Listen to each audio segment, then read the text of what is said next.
Vietnam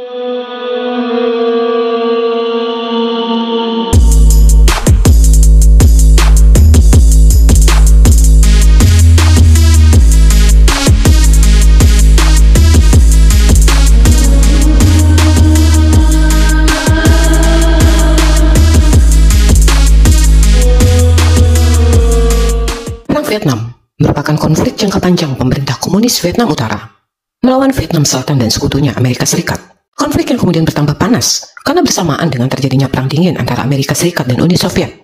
Lebih dari 3 juta orang tewas dalam Perang Vietnam, termasuk 58.000 orang Amerika. Lebih dari separuh korban tewas adalah warga sipil Vietnam. Di tahun 1955, Presiden Amerika Dwight D. Eisenhower bahkan menjanjikan dukungan kepada Vietnam Selatan dalam berperang melawan Vietnam Utara, yang merupakan sekutu Uni Soviet, yang sekaligus musuh bebuyutan Amerika. Terlebih di era Perang Dingin, di mana kedua kekuatan besar itu berlomba menancapkan pengaruh, sekaligus unjuk kemampuan sebagai negara yang paling dibanding negara lawannya. Bantuan senjata untuk Vietnam Selatan pun kemudian didatangkan Amerika. Tidak hanya itu, ratusan serdadu Amerika diterjunkan untuk mengamankan Vietnam Selatan dalam melawan Vietnam Utara dan paham komunisnya. Dana jutaan dolar Amerika pun digelontorkan untuk mendukung aksi turut campurnya di Perang Vietnam. Ngo Dinh Diem, sang pemimpin Vietnam Selatan, menindak para simpatisan Viet Minh di selatan yang disebut Viet Cong atau komunis Vietnam. 100.000 Viet Cong ditangkap, disiksa, dan dieksekusi secara sadis. Di tahun 1961, John F. Kennedy mengusulkan agar Amerika meningkatkan bantuan militer dan ekonominya kepada Vietnam Selatan dalam memerangi Viet Cong. Pertempuran pun tak bisa dielakkan. Gerilyawan Viet Cong yang dikenal sebagai gerilyawan yang tangguh dalam fisik, stamina, dan strategi pun membuat pasukan Amerika dan Vietnam Selatan kalang kabut. Banyak tentara Amerika yang tewas oleh jebakan yang dipasang para gerilyawan Viet Cong. Sebagian yang berhasil selamat pun banyak yang terluka parah atau kehilangan anggota tubuhnya karena perangkap bom yang dipasang para gerilyawan Viet Cong. Seperti namanya, pasukan gerilya Viet Cong menghindari kontak bersenjata langsung dengan pasukan lawan. Trik gerilya yang hebat membuat mereka seperti pasukan hantu yang muncul dan menyerang tanpa diketahui pasti. Desember 1967, pasukan batalion pertama Resimen 11 Infanteri ke-20, yang kemudian dikenal sebagai pasukan Charlie, tiba di Vietnam, yang merupakan satu dari 3 pasukan yang ditugaskan untuk menumpas batalion 48 Viet Cong, khususnya di Provinsi Quang Ngai. Pasukan Charlie adalah pasukan yang khusus ditugaskan untuk menumpas para gerilyawan Viet Cong. Sejak Februari hingga awal Maret, lusinan pasukan Charlie tewas karena ulah Viet Cong. Lagi pasukan Charlie mencari para Viet Cong seperti mencari jarum di sebuah tumpukan jerami. Senjata-senjata yang sudah beberapa bulan dipegang pun tak pernah benar-benar digunakan untuk sasaran yang sesungguhnya. Viet Cong seperti hilang kala dicari. Pencarian Viet Cong malah seperti mencari kematian sendiri. Tanpa adu senjata, beberapa pasukan Amerika tewas terkena bom ataupun perangkap-perangkap Viet Cong. Belum lagi yang harus terluka parah atau kehilangan anggota tubuhnya. Viet Cong tak hanya membuat serdadu Amerika penasaran, namun di sisi lain juga khawatir dan ketakutan. Lawan yang tak terlihat dan mayat-mayat rekan yang berjatuhan sedikit banyak menimbulkan tekanan bagi para serdadu Amerika. Serdadu Amerika mungkin memang dilengkapi dengan persenjataan yang lengkap dan modern. Namun medan pertempuran Vietnam bukanlah pertarungan senjata di lapangan terbuka. Bukan juga latihan tembak di ruangan tertutup. Rawa-rawa dan semak-semak belukar Vietnam pastinya lebih dikenal para serdadu gerilya Vietnam. Anugerah alam yang menjadi satu pendukung betapa Viet Cong kemudian menjadi momok bagi para serdadu Amerika di perang yang terjadi di Vietnam kala itu. Para petinggi Amerika pun geram. Melalui informasi para intelijen perang, beberapa desa kemudian disinyalir menjadi markas para gerilyawan bersembunyi.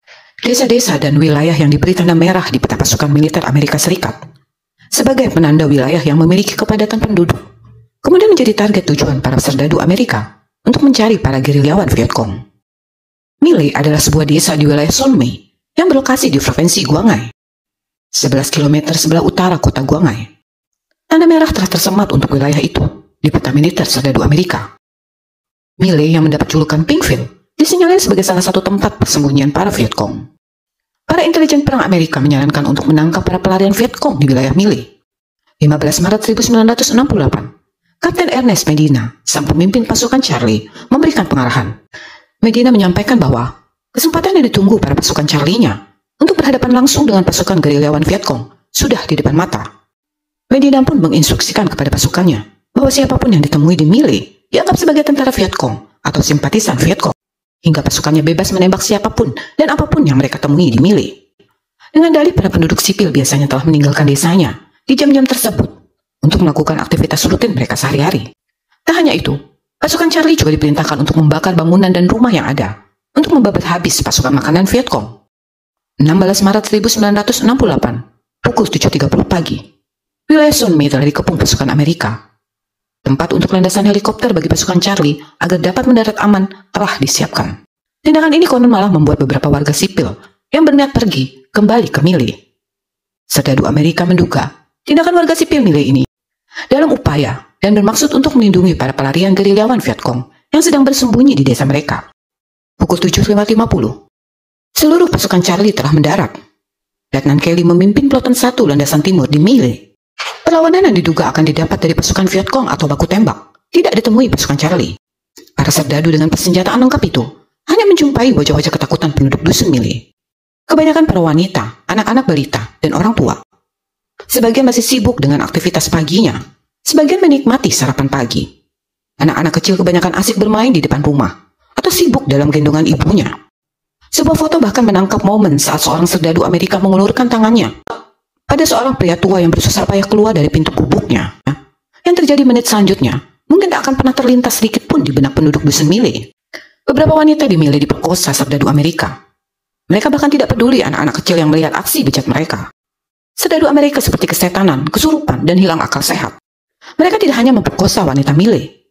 Anak-anak gadis yang diperkirakan berumur 12 tahunan pun menjadi korban kebiadaban mereka. Entah karena stres perang, entah karena dendam kematian rekannya oleh Vietcong, atau mungkin karena memang moral yang sudah bejat. Tangisan anak-anak, para wanita, dan orang tua pun seperti tak memiliki arti. Aksi biadab tak hanya sampai di situ. Para wanita Mile yang mereka lecehkan kemudian dimutilasi sebelum dibunuh sadis.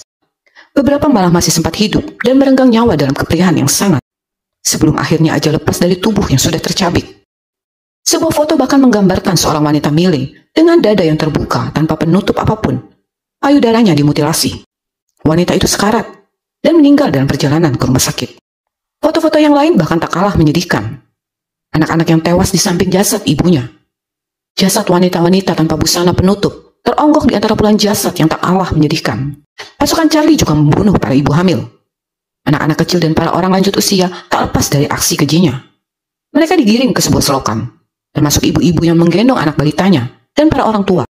Di menit selanjutnya, senjata-senjata dihamburkan untuk menumpas dan membunuh para warga sipil yang bahkan tak pernah terlintas di pikiran mereka untuk melawan. Ratusan nyawa melayang sia-sia. Mereka kemudian membakar rumah-rumah penduduk Mile. Tak ada yang tersisa dari Mile. Pasukan Charlie dari peloton 2 yang tiba di landasan sebelah utara membunuh lusinan warga sipil.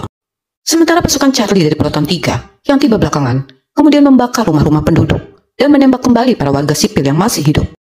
Seorang tentara Amerika yang bertugas sebagai fotografer di pasukan Charlie, Sersan Ron Hybert, mengabadikan momen-momen mengerikan itu. Dengan 2 kamera yang dipegangnya, kamera hitam putih untuk dokumen resmi, dan sebuah kamera berwarna miliknya pribadi. Banyak hasil bidikan dari kamera hitam putihnya menangkap momen saat para tentara Amerika sedang melakukan interogasi kepada warga sipil yang menjadi tawanannya. Dan saat para tentara Amerika membakar gubuk-gubuk warga sipil Mile, Hugh Clower Thompson Jr., seorang perwira militer Amerika yang kala itu berusia 24 tahun, sedang menerbangkan helikopternya di atas wilayah Mile bersama 2 rekan kru penembak, Lawrence Colburn dan Glenn Andreotta. Dari atas pesawat, Thompson melihat pasukan Amerika dan ratusan mayat bergelimpangan. Mereka bahkan menyaksikan aksi tentara Charlie yang bermaksud membunuh para warga Mile yang tersisa. Lusinan wanita dan anak-anak berhadapan-hadapan dengan gerombolan tentara bersenjata. Di saat itulah Thompson dan 2 rekannya kemudian memutuskan untuk melakukan hal yang menurutnya benar.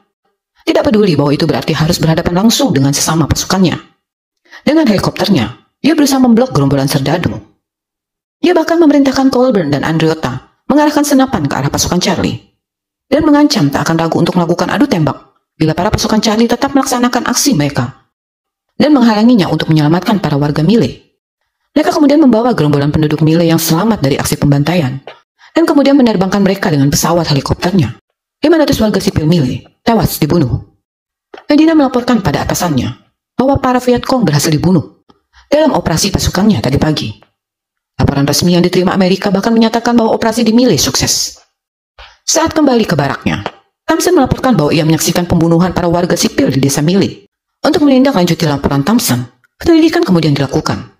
24 April 1968, Kolonel Orrin Anderson, Komandan Brigade Infanteri ke-11, menyatakan bahwa 20 warga sipil tanpa sengaja terbunuh di operasi senjata antara tentara Amerika dan pasukan Vietcong. Usaha untuk membuka kebenaran tragedi di Mille membuat nyawa Thompson turut terancam dan nyaris tewas.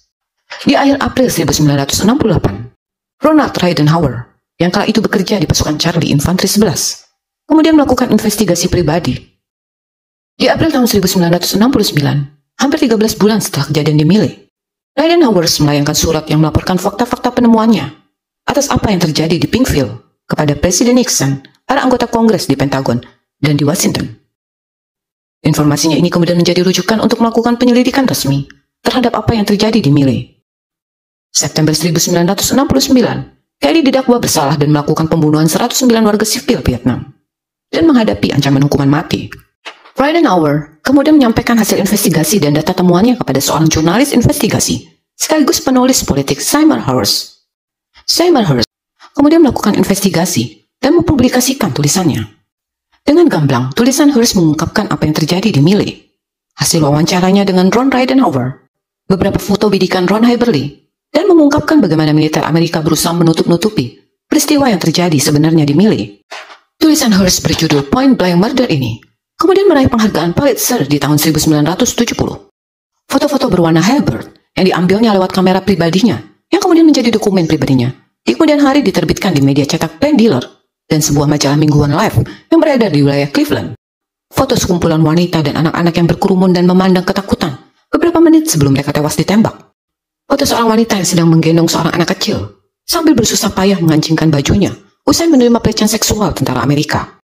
Foto-foto yang terbit ini yang kemudian memicu gerakan protes atas aksi campur tangan Amerika di Perang Sipil Vietnam dan menuntut militer Amerika untuk menarik pasukannya di wilayah Vietnam. Tragedi yang terjadi di Mille dengan cepat menjadi sorotan publik Amerika.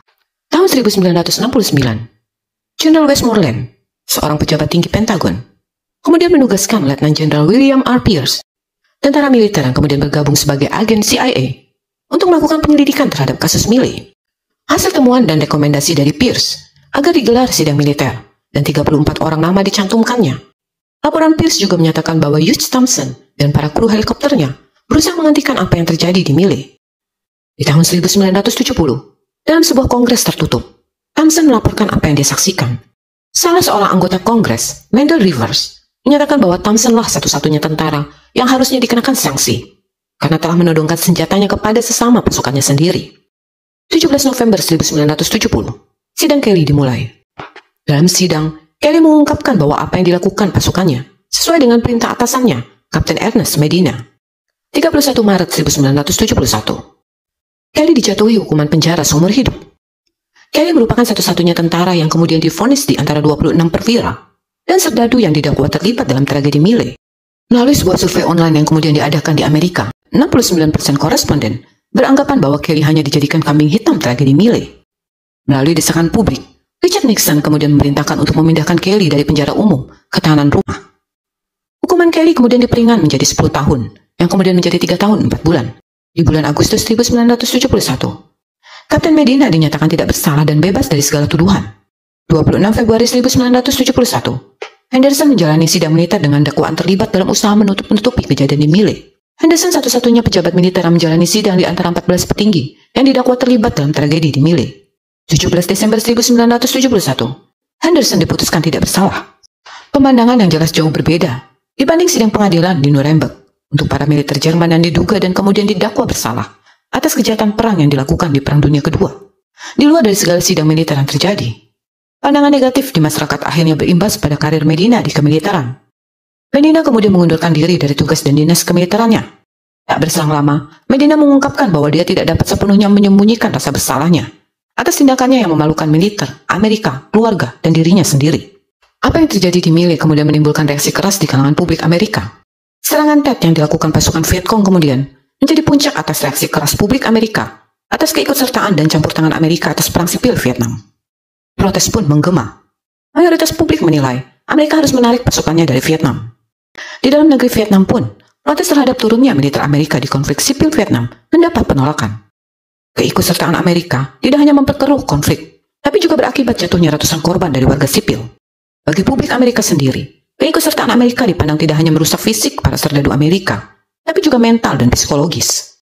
Desakan publik yang kuat kemudian memaksa Amerika akhirnya memutuskan menarik pasukannya dari wilayah Vietnam. Sebuah perjanjian perdamaian pun kemudian digagas. Perwakilan Amerika, Vietnam Selatan, dan Vietnam Utara kemudian mengadakan kesepakatan damai di Paris pada tahun 1968. Tahun 1973, ketiga negara menandatangani perjanjian perdamaian. Amerika Serikat kemudian menarik pasukannya dari Vietnam. Sementara Vietnam Utara dan Selatan masih terus berkonflik hingga tahun 1975. 2 Juli 1976, Vietnam Utara dan Selatan resmi bersatu kembali setelah lebih dari 2 dekade berperang dan menjadi sebuah negara bernama Republik Sosialis Vietnam. Tahun 1976, sebuah monumen dibuat di Mile. Foto-foto hasil bidikan Haybers terpajang di dalam museum.